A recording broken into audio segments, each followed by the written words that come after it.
एक फूडी लड़की जिसे हेल्दी और टेस्टी खाना बनाने का और खाने का बहुत ज्यादा शौक है, लेकिन अजीब बात यह है कि उनका पेट ही नहीं है। नाम है नताशा। मुंबई में पैदा हुई, दिल्ली में शादी हुई, लेकिन शादी अच्छी नहीं चल पाई, जिसकी वजह से उसे बहुत ज्यादा स्ट्रेस रहने लगा।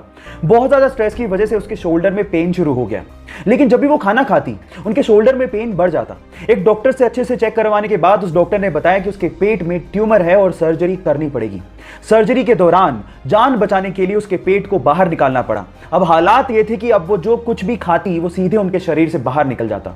अब सर्जरी के बाद उनके पास सिर्फ दो ही चॉइस थी, या तो वो जिंदगी जीना छोड़ देती या फिर वो भरपूर जीती, और उन्होंने सेकंड चॉइस को अपनाया और फाइनली आज वो द गटलेस फूडी के नाम से फेमस है। साउथ की एक फेमस एक्ट्रेस को एक बहुत बड़ी ब्यूटी क्रीम बनाने वाली कंपनी ने अप्रोच किया और उनके क्रीम के प्रचार के लिए करोड़ों रुपए का ऑफर दिया, लेकिन उस साउथ की फेमस एक्ट्रेस ने ये कहते हुए मना कर दिया कि इंसान की असली खूबसूरती उसका असली चेहरा होता है, जिस रंग के साथ वो पैदा हुआ है। ये क्रीम लगाने से कोई सुंदर नहीं हो जाता। और इसके बाद उनकी जम के तारीफ की गई, और हो भी क्यों ना, क्योंकि चंद पैसों के लिए उन्होंने अपने फैंस के साथ धोखा नहीं किया। गाइस, उस साउथ की फेमस एक्ट्रेस का नाम है साई पल्लवी। जब प्लेन क्रैश करने वाला हो तो क्यों ना सभी यात्रियों को अपना अपना पैराशूट दे दिया जाए ताकि वो अपनी जान बचा सके। फिर एयरलाइंस वाले ऐसा क्यों नहीं करते? उसके पीछे के 3 कारण हैं। पहला कारण, पैराशूट बहुत ज्यादा भारी होते हैं जिससे ईंधन की खपत बढ़ जाएगी, और दूसरा, पैराशूट बहुत ज्यादा महंगे भी आते हैं। दूसरा, पैराशूट को चलाने के लिए इनिशियल ट्रेनिंग की जरूरत होती है, जो कि जरूरी नहीं कि हर यात्री के पास हो।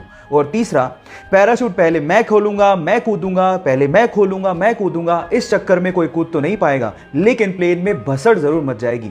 सो इन 3 कारणों की वजह से पैराशूट एयरलाइंस प्रोवाइड नहीं करती हैं। जब सीता मैया को रावण लंका उठा के ले गया तो उनको भगवान राम की तरफ से संदेश देने के लिए और उनका हालचाल पूछने के लिए हनुमान जी ने पर्वत से छलांग लगाई और समंदर के रास्ते होते हुए लंका जाने लगे।